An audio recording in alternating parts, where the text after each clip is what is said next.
ఇది షేము వంశావళి. ఈ షేము ద్వారా అనేక జనాంగము వచ్చారు. ఈ షేము ద్వారే ఇశ్రాయేలు పుట్టకొచ్చారు.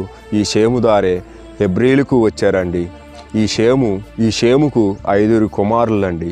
ఈ 5 కుమారుల్లో ఒకడు అర్షాదు అంటే ఇశ్రాయేలు వంశానికి మూలకారుడు అని అండి. అర్షాదుకు పుట్టిన కుమారుడు షెలహాను.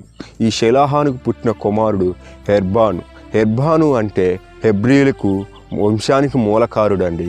ఈ దేవుని వాగ్దానము రేఖ షేము వంశావళి మీద ఉంది. అంటే షేము ద్వారే సాగుతుంది అని అంటున్నాడు దేవుడు.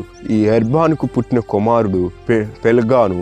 ఈ పెల్గానుకు పేరు అర్థము విభాజింపబడిన వాడు. అతని కాలంలో ఈ భూమి విభాజింపబడింది. ఎందుకు విభాజింపబడిందంటే, ఎందుకు ఈ భూమి చీలకగా చీలిపోయారు ఈ జనము అంటే, మనుషులకు గర్వము పెరిగితే విభాజానికి దారి తీస్తుంది. విభాజానికి దారి అంటే చీలకకు దారి తీస్తుంది. కుటుంబాలను కూడా చీలకగా చేస్తుందండి మనుషులకు గర్వం పెరిగితే. అందుకే ఆనాడు మనుషులకు గర్వం పెరగబట్టే దేవుడు భాషలను తారుమారు చేశాడు, గందరగోళపరిచాడు. దేవుడు భాషలను తారుమారు చేసినా చీలిపోయినా సరే దేవుడు వాగ్దానము షేము వంశావళి మీద అలాగే ఉంచాడు. తన రక్షణ ప్రణాళిక అలాగే నిలిచిపోయిందండి షేము వంశావళిలో.